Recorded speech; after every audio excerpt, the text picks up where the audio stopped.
Hello and welcome to another episode of Cyrils Brettspiele. In a nutshell, another kids game, Spinderella. It's a kids game 2015 of the well-known Spiel des Jahres award, which is the world famous award, and it comes from Zoch zum Spielen. Yeah, first of all, let's take a look inside the box. Even if this plastic insert doesn't look like super fancy, you don't need it for sorting, but you need the box at least, and the plastic insert as well. It has to be in there. So you have a ground board, which is a track for the ends. This is also the top, I showed in a second.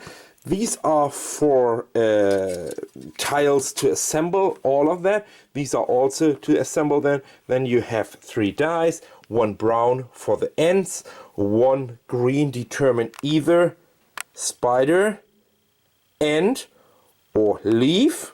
I explain in a minute. And the spider die, just a regular die, but only with 2s and 3s. So that's what comes into the box. You have a tree bark in here, a plastic tree bark. Each color, yellow, red, green or blue, has exactly 3 ends, and you have this Peter, Parker and Spinderella ends. And now I will assemble that for you and show you how it looks when it's totally assembled.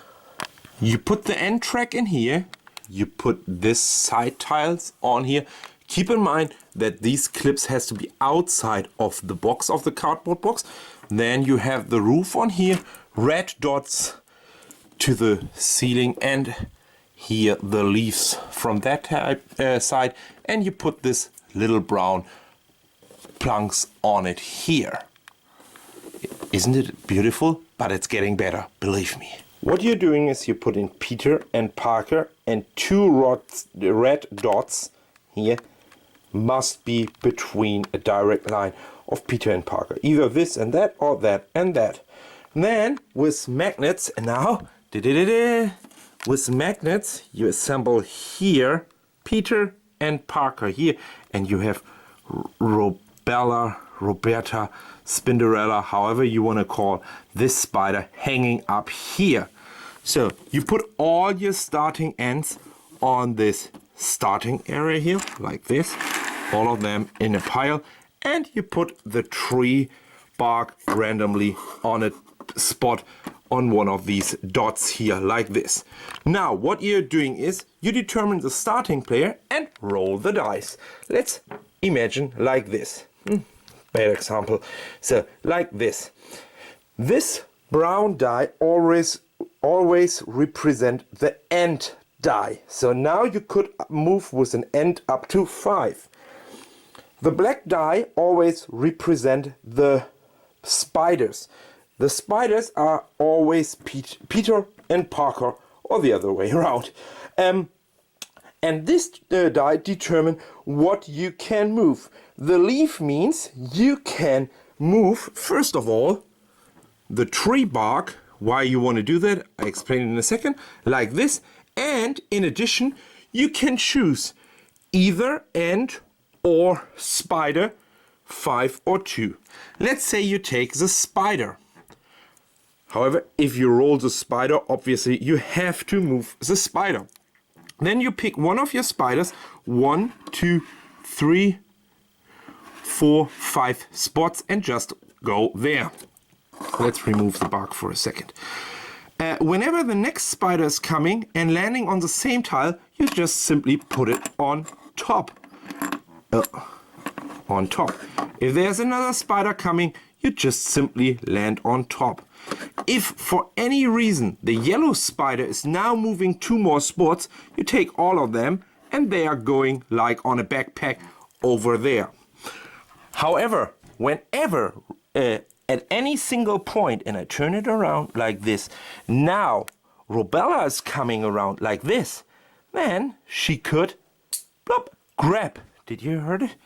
One of these spiders. Now the magnetic spider is on there, and when she's catching an ant,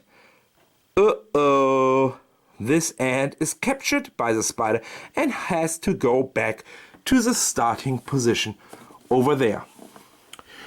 What is the tree bark doing? Simply as it is, you just simply hide ants under there if you want. And when a bark is there, you just simply land on it and you can easily, I'll show it to you in a second, easily catch these ants here like this. Whenever this happens, boom, you get this ant and she is get back to the starting position. Whoever gets his ants to the fruits first, all of his ants will win the game. When you roll the spiders, it's easily. You have, as I mentioned before, 2 red dots in the starting position before, and now when you're rolling a 2 or a 3, you can go up to these numbers of spots. When you roll a red dot, that's simply enough. You just move, not a red dot, sorry. When you roll a 3 here, you just simply move 3 red dots. 1, 2, 3 for an example. Or 1, 2, 3. Whatever you want, you're always moving the rubella 3 spots or 2 when you roll a 2. No, Peter, not rubella. Just to mention that there's never ever allowed to have in a straight line more than 2 dots. So I'm not allowed to move Peter up here, then I would have 3 dots here and the spider net will be destroyed. But it's only in a direct line. It would be allowed to have it like, no, this would be also 3 in a direct line because here's a direct line. But anyway, it would be allowed to have this one, no question, because there's not more than 2 in a direct line. Whoever gets his ants first, as I mentioned before, will win the game. The last thing I wanted to mention to you is the rulebook. The rulebook comes in German, what a surprise, in French, okay, that is a little bit more of a surprise, in English, and in Italian. Couldn't find it right now, but there should be here in Italian. So 1 game, 4 different languages. How great is that? You know, always I mention that if it's in a game because I really like multi-language games. So again, let's talk a little bit about experiences when I play this with kids. So yeah, first of all, the first eye-catching element is of course this 3-dimensional board, and this is outstanding. Whenever you bring this up to a preschool, everybody is screaming, oh, wow, what's this? And then these cool spiders. I mean, every single kid is interested in playing with this spider. It looks so great. And when you move it around, it always goes up and down. Every single kid, I have never met a kid who's not super inspired by this. And exactly this makes this game so unique. So it's not the mechanics of the game at all, even if I like the mechanic of when one ant is traveling and there are more ants on top of it, that you're traveling along with the other ants. Sometimes they are falling a little bit down because this is a sacrifice between the magnetic part and not sticking together.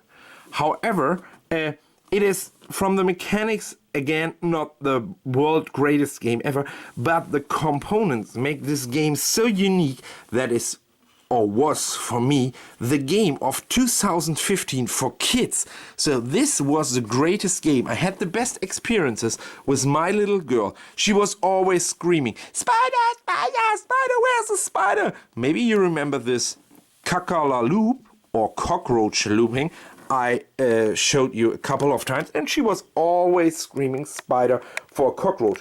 Now I have a game with a real spider, and believe it or not, she's screaming even more than the other game before. I can only highly recommend to pick that up. However, I have to say, my little girl, she is right now 3 years old. She is a little bit too young for this game.